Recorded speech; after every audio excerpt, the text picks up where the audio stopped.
top focus tonight remains on the war in West Asia. U.S. President Donald Trump making it clear there will not be any deal with Iran unless it surrenders unconditionally.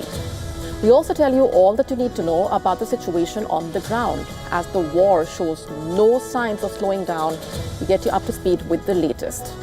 Also on the show, we decode the economic impact of what's happening, with the war sparking real fears of a global energy crisis. What's the strategy being adopted by Iran as it remains defiant? We get you a detailed report on this. All this and more coming up.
Since West Asia plunged into that war, the U.S. and Israel continue to rain missiles and drones into Iran as of now. Tehran remains defiant and is hitting back at the U.S. and Israeli military assets.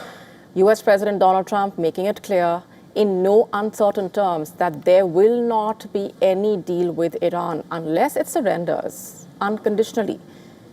In fact, he also boasted that U.S. and its allies will work to boost Iran's economy after the selection of a quote-unquote acceptable leader. Residents of Tel Aviv woke up in the morning to sounds of blasts as Iran launched a wave of missiles and drones towards key locations, and this left several people injured while damaging infrastructure. Trails of interceptions were visible in the sky amid the exchange of fire between Israel and Iran.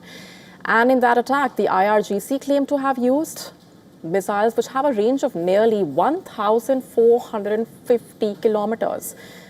Iran also announced that its drones have targeted American military bases in Kuwait in large numbers over the last few hours. Sirens blared in Kuwait City as the defense forces tried to intercept the projectiles.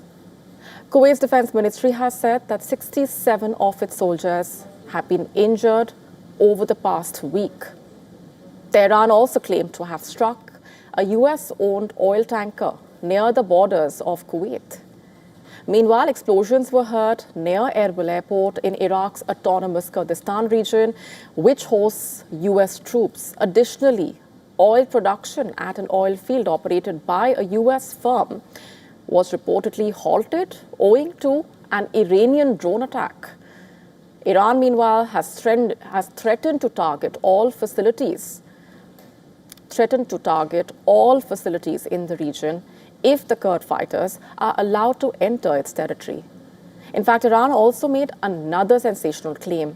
It asserted that American THAAD radars located in the UAE and Jordan, the over-the-horizon radar located in Qatar had been destroyed by IRGC's missile and drone units.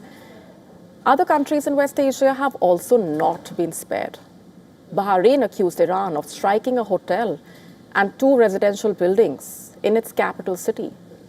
According to Qatar, its naval forces were inside these buildings but were unharmed. Earlier, Doha claimed to have thwarted an Iranian drone attack on the Al Udeid airbase as well. Iran also continues to target Saudi Arabia. Riyadh has said that it intercepted and destroyed 3 drones unleashed by Iran. The UAE also remains on guard. The residents of Dubai received an alert on their phones urging them to take shelter from the potential missile threats. Until now, the UAE has claimed to have intercepted over 1,000 drones, 250 ballistic missiles, and 8 cruise missiles. And with the war spreading across multiple parts, the casualties continue to mount. Iran's death toll has now surged over 1,300, over 1,300. Whereas multiple U.S. military personnel have been killed till now, Israel's intensified attacks have also resulted in at least 52 deaths in Lebanon so far.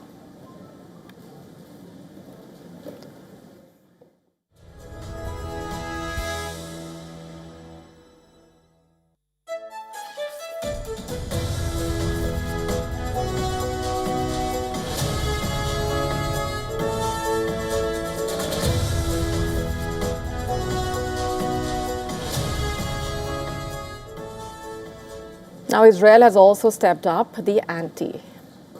It claimed to have destroyed more than 60% of Iran's ballistic missile launchers in a big statement of intent. In fact, 50 Air Force jets reportedly destroyed Ayatollah Khamenei's underground bunker in the heart of Tehran. Explosions rocked Iran's capital as the IDF launched another wave of strikes on the country's infrastructure. Israel also released footage of the alleged destruction of 6 Iranian ballistic missile launchers, which were headed towards its territory. It also conducted large-scale strikes on Lebanon, striking the alleged headquarters of Hezbollah and 10 high-rise buildings belonging to the outfit.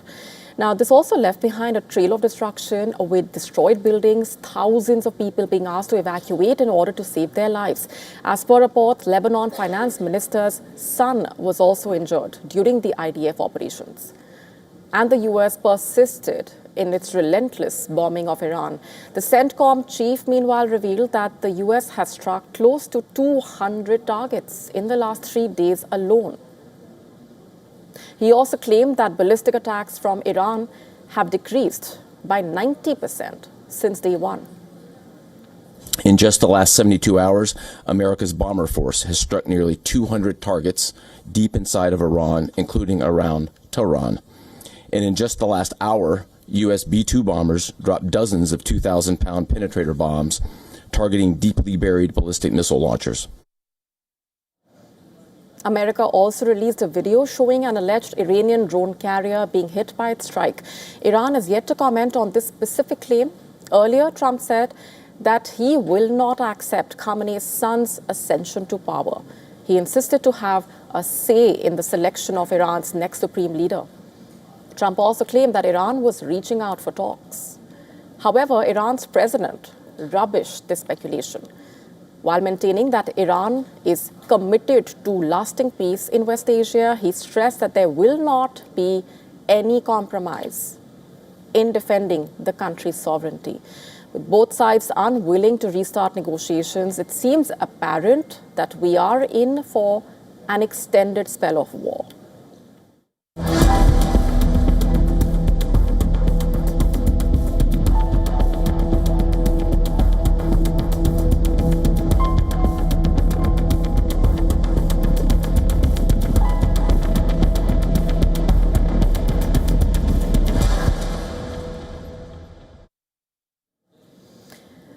Is Donald Trump trying to position himself as the emperor of global politics?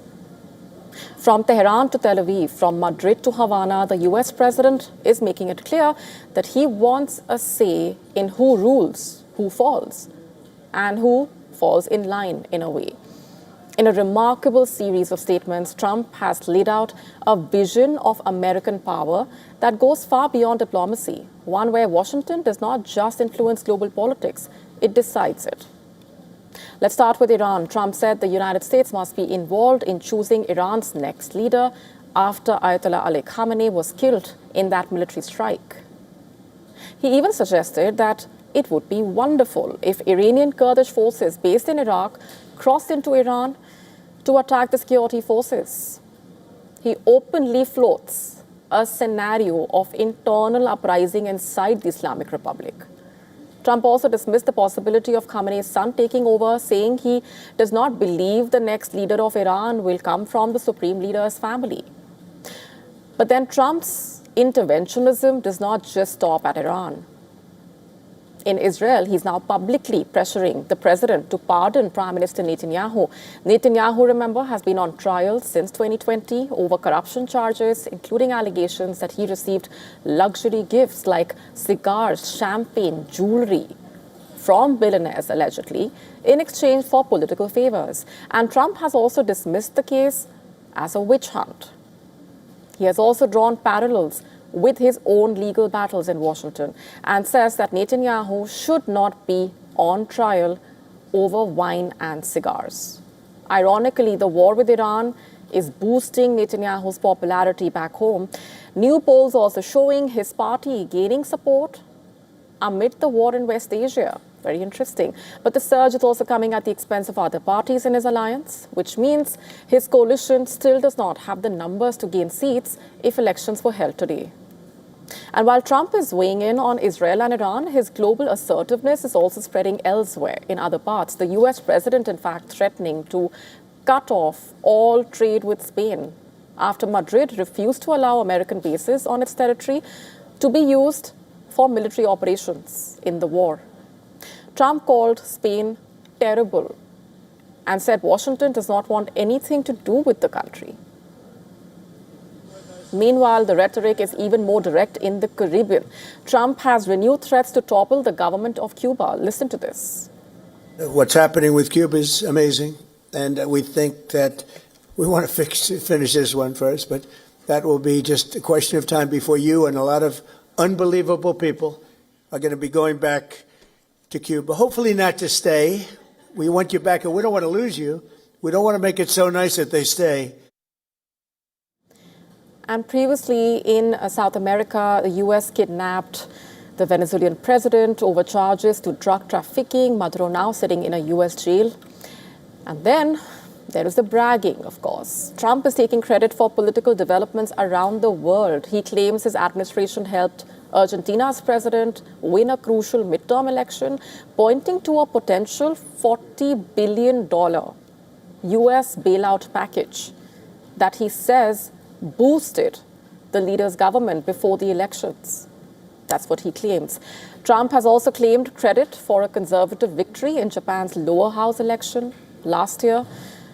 He brags that complete and total endorsement helped hardline politician Takaichi win big there. So from military strategy to trade threats to election boasting, Donald Trump is also trying to project a message to the world, it seems. He will not just watch global politics unfold, he will try to shape it.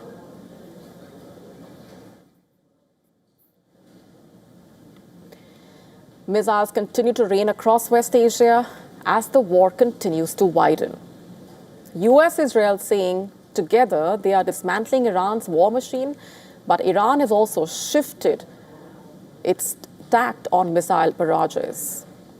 Our next report decoding how Iran plans to try and exhaust U.S.-Israeli defenses. Take a look.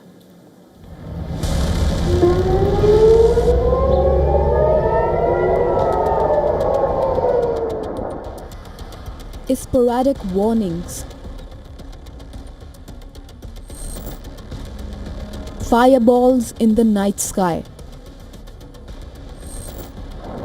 Thunderous interceptions, earth-shaking booms, and a familiar scramble for shelter. For many Israelis, the initial days of fighting with Iran felt like a resumption of the June war.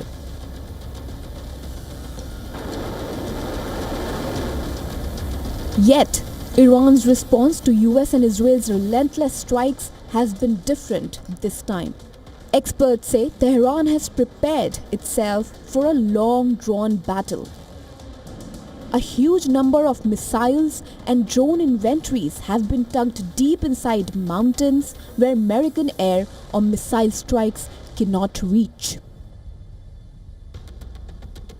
Iran is trying to raise the cost on the United States and its allies in the region by firing in every different direction, by pressuring those pro-American allies in the region that have military bases to send a message that if Iran can't exist in the Middle East, and if it's going to go down, then other countries are going to have to pay the price. Iran has adopted a tacit approach. Its daily missile and drone salvos have declined by 80% since the first day of strikes. Tehran has shifted its tack on missile barrages. The strategy is to fire smaller and consistent barrages targeting wider areas and critical infrastructure. The idea is simple. Iran wants to exhaust US-Israeli defenses and preserve its arsenal. In the past 1 week, Iran appears to have hit Gulf states more than it targeted Israel. It has widened the scope of its retaliation, with the bulk of its fury directed at targets in the Arab countries of the region. So far, Iran has carried out strikes on at least 11 Gulf and West Asian countries since February 28th. As the war rages on, there are fears that the inventory of Patriot and Tomahawk missiles may run out soon. The availability of Patriot missiles in the war zone is estimated to be around 600 to 800 only. Also, for any incoming missile from Iran, 4 to 6 interceptors are fired. With an estimate of over 200 missile interceptors already fired, it is feared that Israel and the US may run out of interceptors in the coming days. There are reports that the US is mulling to shift some Patriot missiles from Japan and South Korea to augment the inventory. The US says for Iran to hope that Washington can't sustain war effort is the biggest miscalculation. If you think you've seen something, just wait. The amount of combat power that's still flowing, that's still coming, that we'll be able to project over Iran is a multiples of what it currently is right now when you add up our capabilities and those of the Israeli Defense Forces. The conflict has entered the second week, but the tables have turned sooner and faster than expected. Iran, battered by unstoppable airstrikes, has refused to bow down and surrender. Instead, it has unleashed a strategy that has not only caught Israel, the US, and the entire region by surprise, but it also is imposing costs upon Israel and the US, which may become unbearable soon. Bureau Report, WION World is One.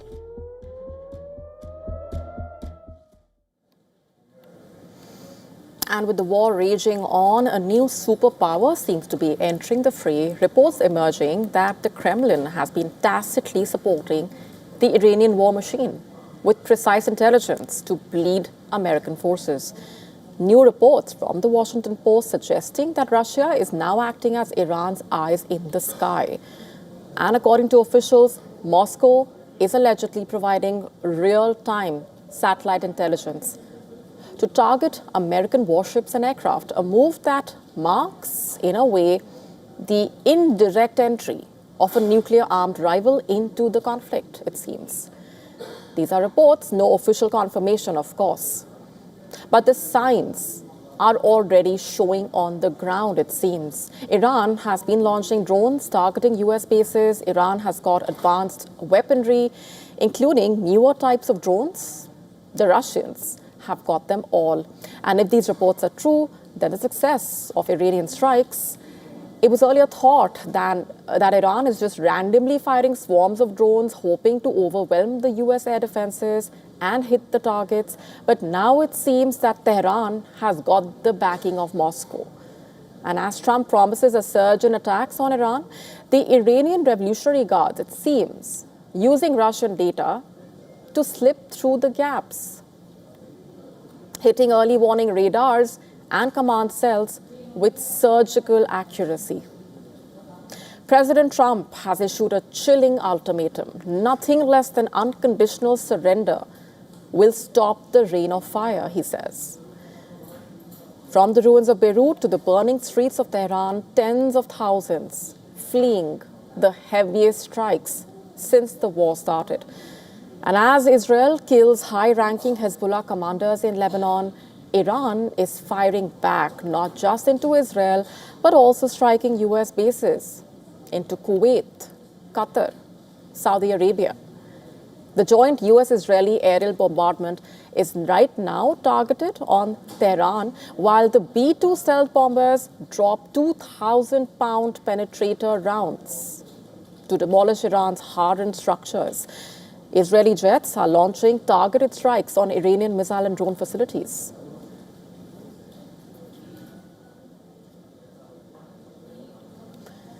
And the skies over Israel exploding again, missiles roaring in from Iran as air defense batteries scramble to intercept.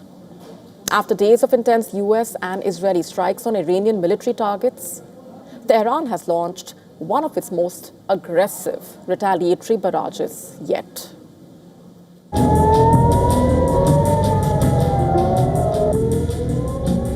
Sirens erupt across cities. Residents rush for shelters.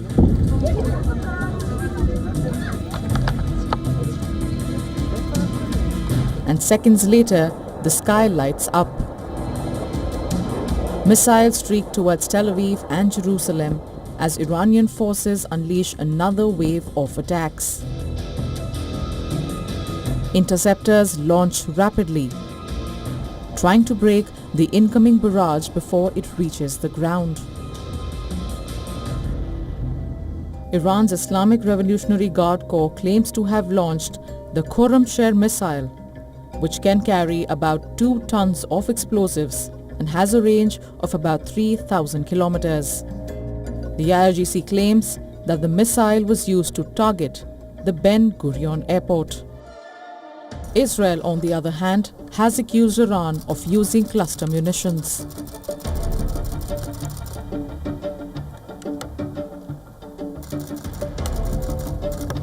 These are a form of air-dropped or ground-launched explosive weapons that eject numerous smaller submunitions. These weapons have military value because it can cause damage in a wider area. The battle in the sky has now become a relentless exchange. Iran launches missiles and drones. Israel fires interceptors and responds with airstrikes deep inside Iranian territory. Each round pushes the conflict further for civilians across the region. The warning signs are becoming a daily reality as both sides intensify their operations. The skies over West Asia are turning into one of the most heavily contested battle zones in the world all over again. Bureau Report, WION, World is One.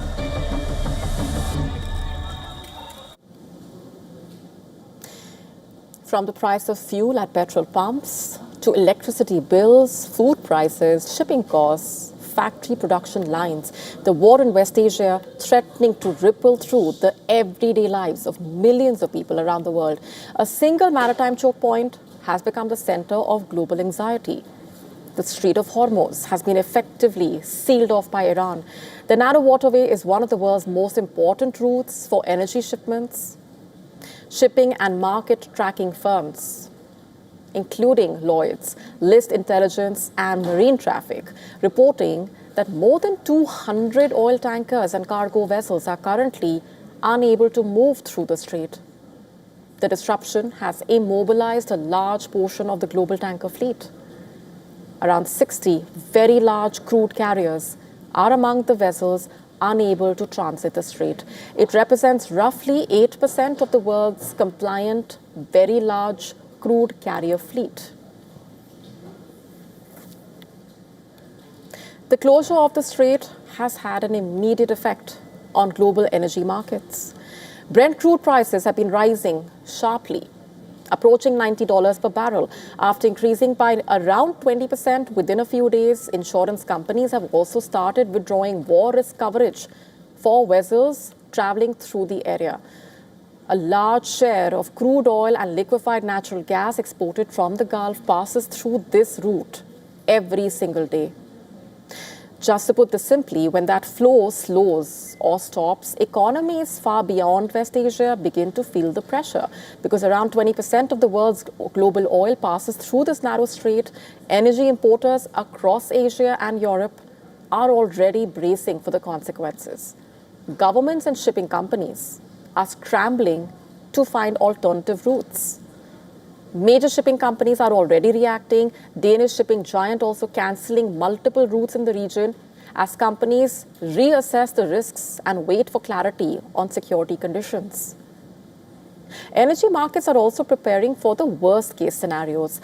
Qatar's energy ministry has warned that a prolonged regional war could destabilize global economies and push oil prices as high as $150 per barrel if energy producers are forced to halt exports within the next 2 to 3 weeks.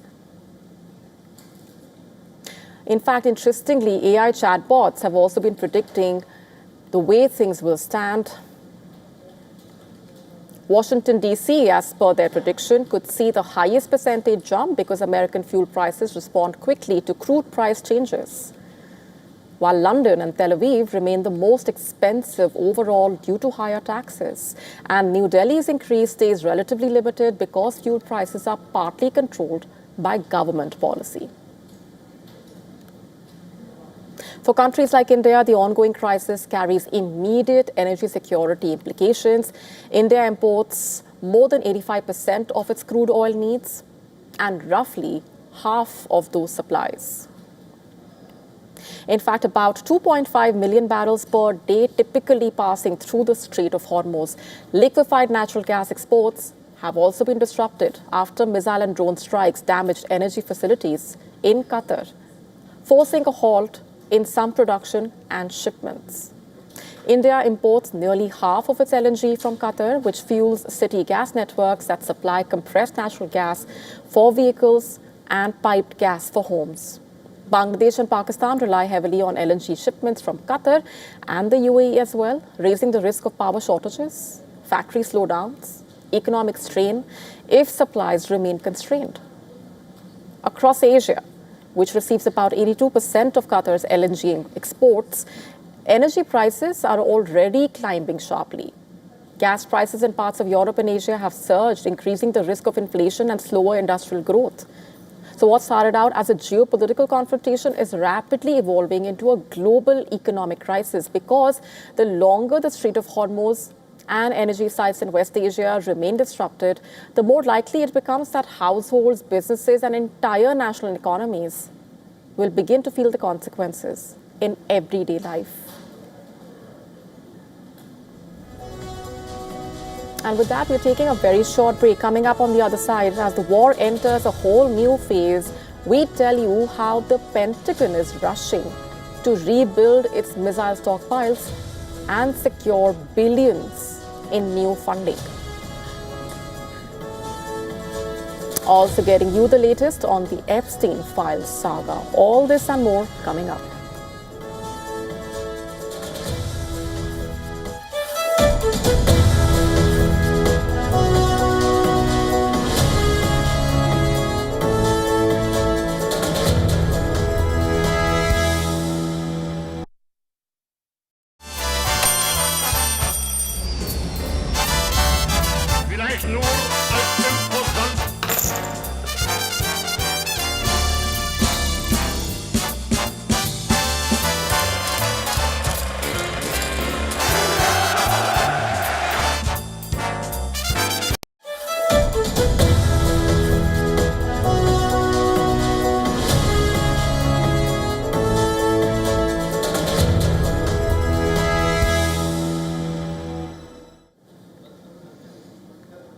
The story of the assassination of Iran's supreme leader. How was he killed? What weapons were used to eliminate him?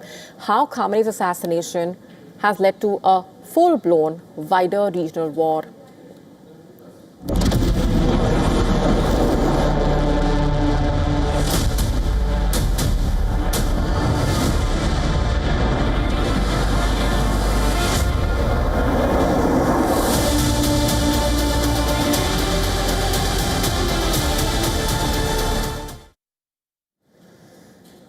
On February 28, the tensions in the region dramatically shot up after the assassination of Ayatollah Ali Khamenei. The strike was carried out during coordinated Israeli and U.S. military operations targeting senior Iranian leadership and strategic facilities across the country.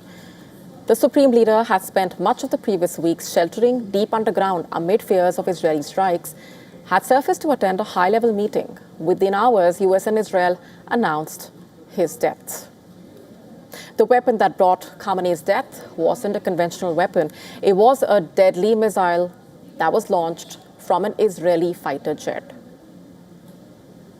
The missile climbed rapidly through the sky towards the edge of space in the outer atmosphere before making a U-turn and making a sharp plunge back towards Earth. The impact was so huge when it hit the compound where Iran's top political and military leadership had gathered that most of them died immediately. The weapon believed to have been used in the strike, the Blue Sparrow, is an advanced air-launched ballistic missile developed by Israel. And according to reports, it is about 6.5 meters long, weighs around 1900 kgs before launch. It is powered by a single-stage solid fuel booster. The Blue Sparrow is part of a broader family of missiles that also includes the Black Sparrow and Silver Sparrow, systems originally designed to simulate Soviet missiles for air defense testing. These are the images of the moment when Khamenei's underground military bunker located under Iran's leadership complex in Tehran was hit. The IDF released the footage and claimed 50 Air Force fighter jets dismantled the underground bunker that was intended to serve as a command center for the leader. The bunker was a secure emergency asset for managing the war by the leader, who was killed before he managed to even use it. The IDF claims, in fact, the underground bunker sprawled across entire streets in the heart of Tehran and included multiple entry points and rooms for gatherings of the senior officials of the Iranian regime. Israel claims the compound was hit following the collection of intelligence and prolonged, thorough research.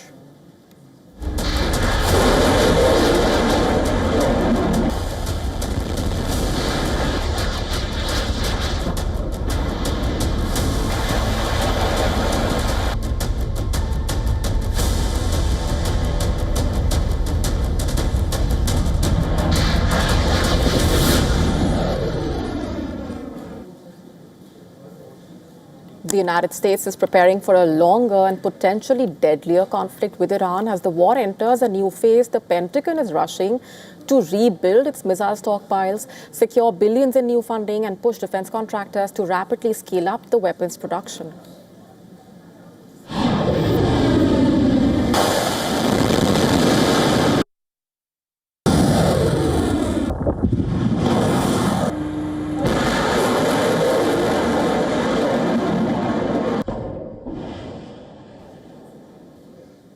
The urgency comes after just days of intense military action in the region.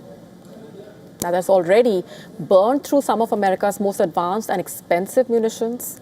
Pentagon officials are now drawing up plans to replenish missiles used in the conflict, including Patriot interceptors, Tomahawk cruise missiles, and THAAD air defense systems, all of which have been deployed heavily since the war started.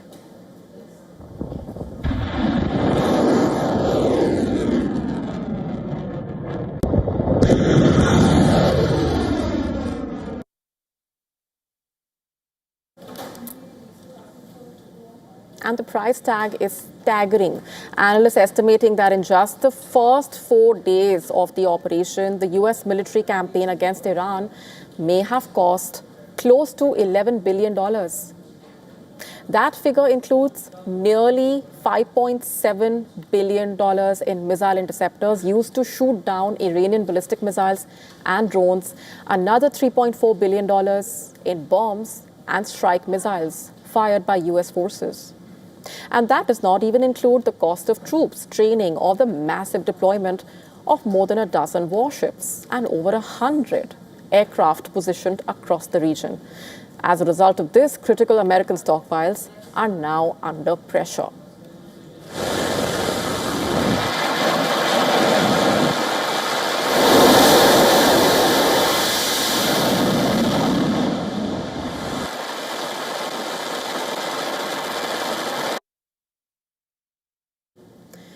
Pentagon is expected to ask the Congress for new emergency funding to replenish these weapons, even as defense officials struggle with a war that has no clear end date.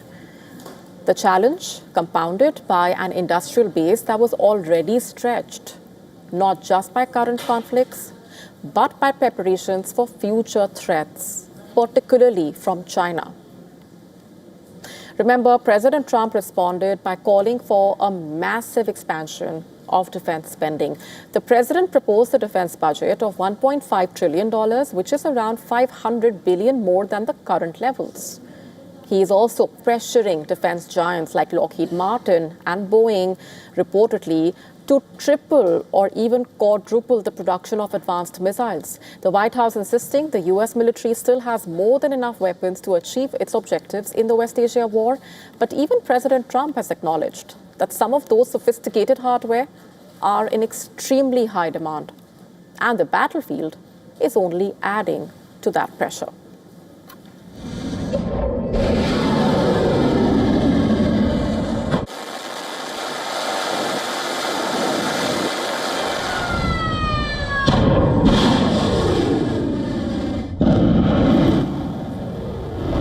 Iran has been launching ballistic missiles and drones across the region. It has fired thousands of projectiles since the war started.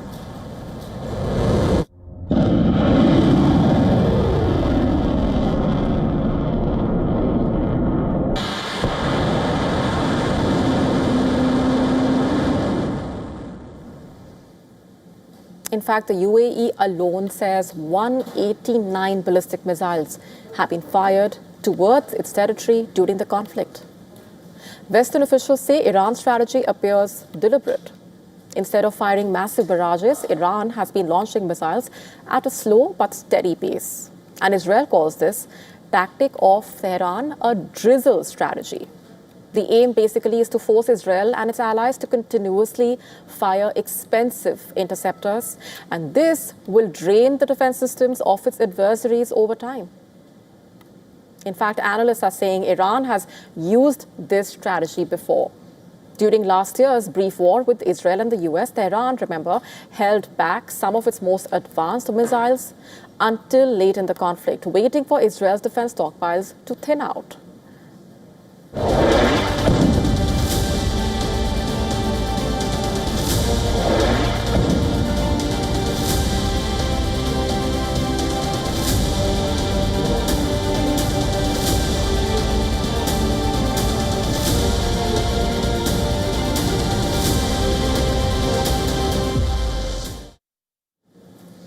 Shifting our focus now to Lebanon, where Israel is carrying out fresh waves of strikes in Beirut, pushing thousands of civilians out of their homes.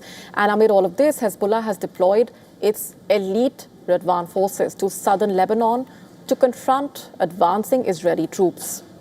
Powerful explosions were reported in Beirut after the Israeli military launched a new series of airstrikes. Massive plumes of smoke could be seen rising from the southern suburbs of the city, areas known to host Hezbollah strongholds. And the Israeli military has said it carried out 26 waves of airstrikes overnight, targeting what it described as Hezbollah command centers and weapons storage facilities. At the same time, Israel has issued large-scale evacuation orders for parts of southern Lebanon and Beirut's southern suburbs. Those warnings have forced many families to flee with little time to prepare. The United Nations Human Rights Chief says the scale of the evacuation orders is raising serious concerns under international law. And the impact on civilians is already visible. In the heart of Beirut, dozens of displaced families spent the night outdoors after escaping the areas targeted by the Israeli airstrikes. We're sleeping here in the streets. Some are sleeping in their cars, some are sleeping on the street, some on the beach. We are homeless. They displaced us and we left. This is what they call displacement. And while the airstrikes continue, tensions also rising along the Israel-Lebanon border. Israeli military vehicles have been seen moving towards the border, including a truck carrying an Israeli tank. Even as smoke from the fresh strikes could be seen rising in the distance. Hezbollah is now preparing for direct ground combat. According to a Reuters report, the group has sent fighters from its elite Radwan unit back into southern Lebanon, ordering them to confront the Israeli forces and slow the advance of the Israeli tanks. These fighters have reportedly been deployed to several frontline areas, including the town of Khiam, where Israeli troops reportedly pushed forward earlier this week itself. That's the location on the map. Now, Hezbollah, remember, entered the war earlier this week after launching rockets and drones towards Israel, the group saying the attacks were retaliation for the killing of Iran's supreme leader in that U.S.-Israeli strike. Since then, Israel, remember, has intensified military operations across southern Lebanon. Hezbollah leader also warning in a televised address that the group will resist what he called an Israeli plan of occupation and expansion. The Radwan fighters, now returning to the south, had previously withdrawn from the region after the 2024 war between Israel and Hezbollah. Under the U.S. brokered ceasefire agreement, those forces had moved north of the river. Also known as Unit 125, the force is reportedly Hezbollah's most capable and best trained combat unit. Its strength is estimated to consist of 2,500 to 3,000 elite fighters divided into small assault battalions and platoons. They have reportedly been trained by North Korean special forces. Hezbollah is once again mobilizing its forces, and with Israeli troops pushing deeper into Lebanese territory, the risk of this war spreading even further is growing. And speaking of which, just to get you a better sense of where things stand right now, the way they stand right now, these are the visuals coming up. These are the visuals from on the ground from Lebanon's capital. This is following fresh Israeli strikes. In fact, you can see in those images rows of buildings seen on fire, the clouds of smoke billowing out. That's just a sample of the kind of impact those strikes have had on the ground. These are the latest images that we are getting to you.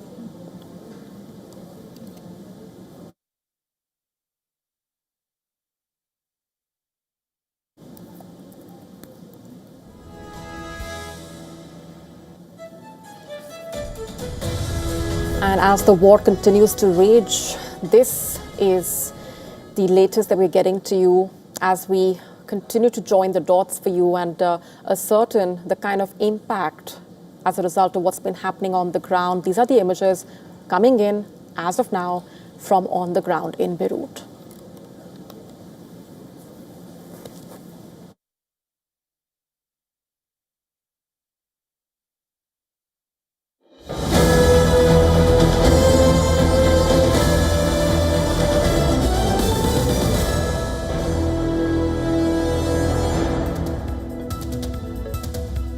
And some big breaking news coming in this minute. The Indian government sources telling WION that Iranian naval vessels had reached out with a docking request. In fact, sources telling us that the request came in on the 28th of February to dock at Kochi.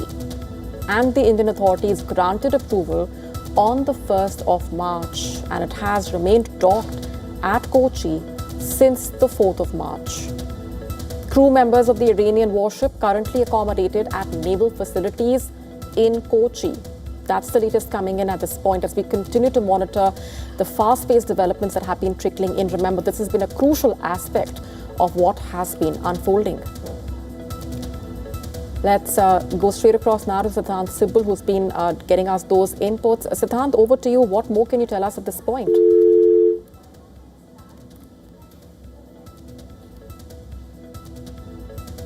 If you're just joining us, this is a big development coming in. In fact, what Indian government sources have told WION, the Iranian naval vessel reached out with a docking request. Sources also saying that the request came in on the 28th of February to dock at Kochi.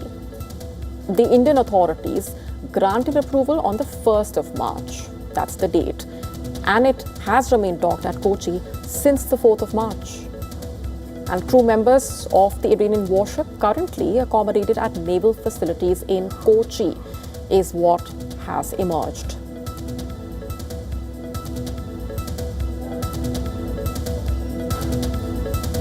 And as we continue to try and reach out to our correspondent, this is, of course, a big development coming in regarding the specifics, as well as the Indian government sources tell us that the Iranian naval vessel had reached out with a docking request.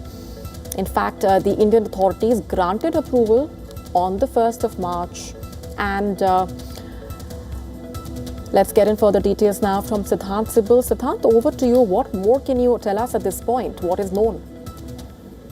A significant development indeed. Three Navy ships of the Iran Navy, of which one was shot down by the Americans. One has taken refuge in Sri Lanka, another in India, in Kochi, and coming at a heightened tensions when the West Asian region is engulfed in war almost 7 days today, and this development has emerged. We know that all these three ships were in the region to participate in Indian exercises. The Iranian side has been saying that how they were the guests of the Indian government. We have seen all throughout the day comments by the Iranian Deputy Foreign Minister here in Delhi, but clearly a big development that showcases that as to how India is seen as a responsible power in the region. This vessel had been damaged. That is what the sources are telling us. And after that, they had sought refuge, and they were given refuge on 4th of this month, the date when the Iranian warship Dena was shot down by the American side, killing almost 100 sailors. The ship, of course, the Iranian side has said was unarmed, and it was taking part in ceremonial purposes for the fleet review. But clearly, this is the development that will be closely watched across the world as to how India supported this warship, which was the guest of India for the international fleet review. All right, we're leaving it there for the moment, Siddhant. Of course, big developments coming in as we continue to monitor the latest details for you.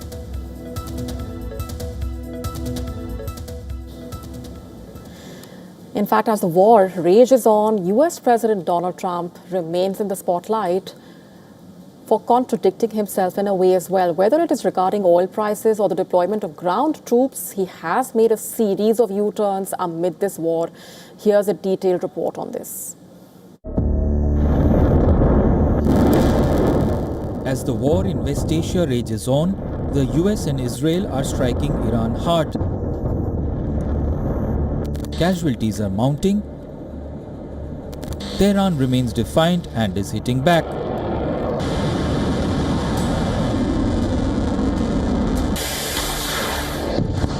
Supply chain disruptions have put the world on edge, and the concern over oil prices continue to mount.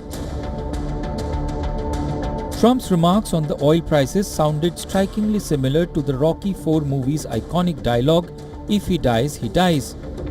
Trump stressed that the war was way more important than gasoline prices. He said, "If they rise, they rise." Within a few hours, his tone on the energy crisis changed remarkably. And yesterday, my administration announced decisive action to help keep down the oil prices, including offering political risk insurance for tankers transiting into the Gulf, as you know, pretty dangerous territory.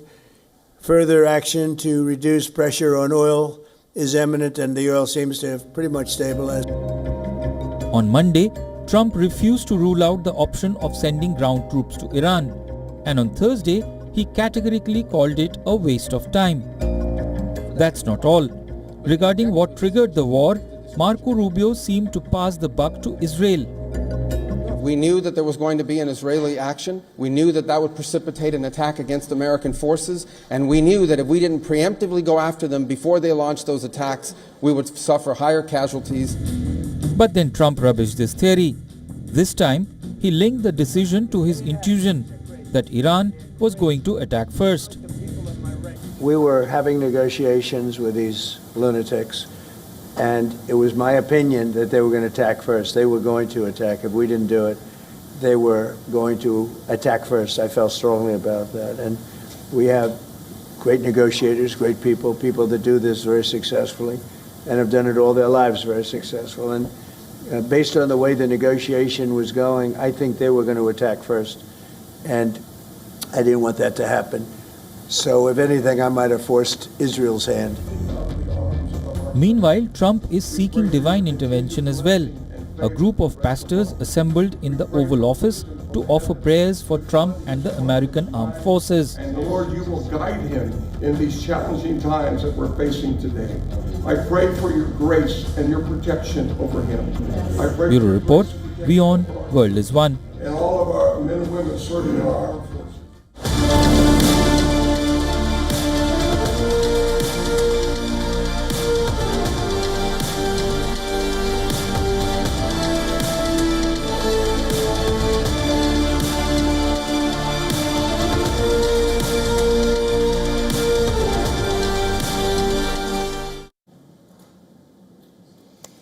Even as the UAE hosts key US military bases and has been at loggerheads with Iran for launching strikes on its soil, a powerful Dubai tycoon has now stepped in reportedly to question US President Donald Trump over his rationale to start this war.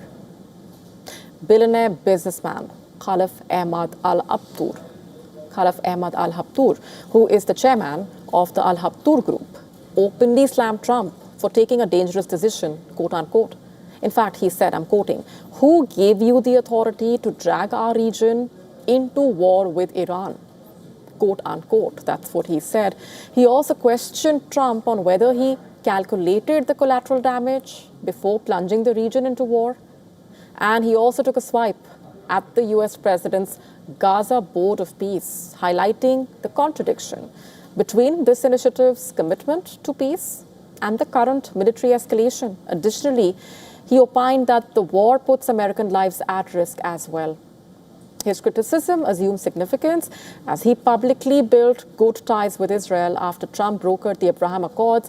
He also has no record of criticizing Trump or his policies. Al Habtoor also served as a member of the UAE Federal National Council and chairman of the Commercial Bank of Dubai. And if you look at how the war has unfolded, Iran has ended up launching missile and drone strikes at multiple countries, including Syria, Jordan, Saudi Arabia, Iraq, Kuwait, and others. What makes the scenario unprecedented also is that Iran has reportedly launched far more drones and missiles at Gulf countries than Israel since the commencement of the war, as per a US-based conflict monitoring group. Iran fired 255 drones and missiles towards Israel, whereas it launched 2,171 drones and missiles towards Gulf countries during the same period. And over 1,100 of these attacks were aimed at the UAE alone. So far, the UAE has claimed to have intercepted over 1,000 drones, 250 ballistic missiles, and 8 cruise missiles coming from Iran. Earlier in the day, residents of Dubai also received an alert on their phones urging them to take shelter from potential missile threats, like we said. Previously, Dubai and Abu Dhabi international airports came under attack. Also, fire erupting close to the US embassy in Dubai as well, owing to the Iranian drone attack. And with that, it's a wrap on this edition of Gravitas tonight. This is me, Maudie Gambhir, signing off. Thanks very much for watching.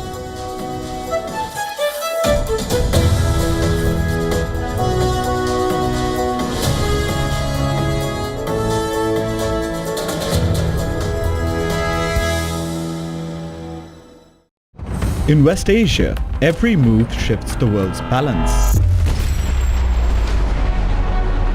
Wars, ceasefires, alliances, power never stands still.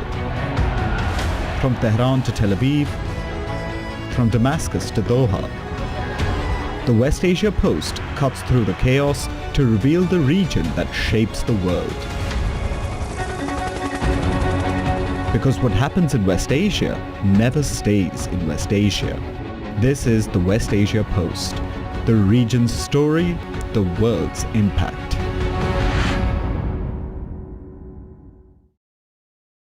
The problem with NATO is that ever-changing, fast-paced world, identifying the pulse of global happenings is important. Because it is the pulse that truly measures the real nature of world events. It monitors the shifting geopolitical landscapes and anticipates what lies ahead. At WION World Pulse 2026, we tap into the heartbeat of events that matter to you and to the world. 7 pulsating themes, 100 plus thought leaders, 1 dynamic platform, WION World Pulse. The rhythm of the new world order.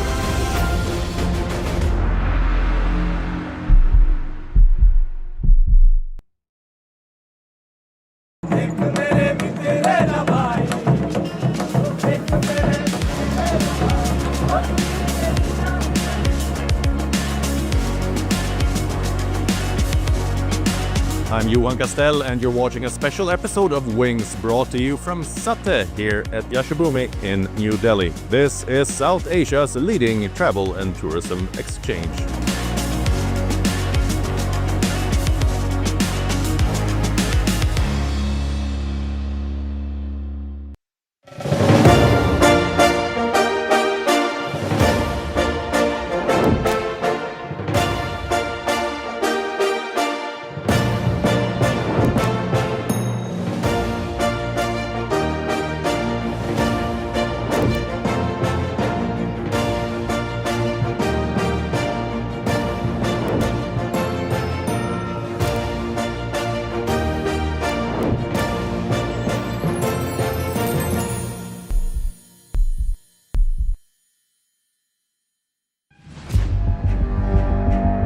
Where darkness hides behind every corner.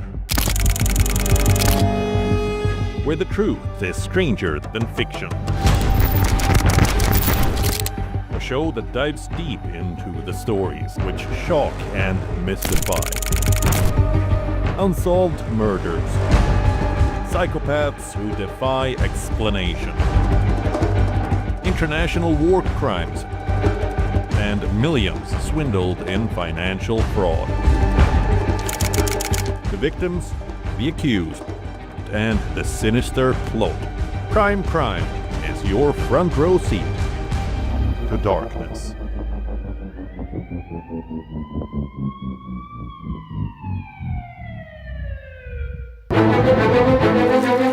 In-depth coverage of global issues broken down into facts, figures, and simple words. Backed with analysis from field experts who truly matter, because we believe in decoding the real picture for you. So you get a much wider and deeper understanding of stories from around the world, a 360-degree analysis. An award-winning documentary series, week after week creating the maximum impact. Watch WION Wide Angle at these times on WION World is One.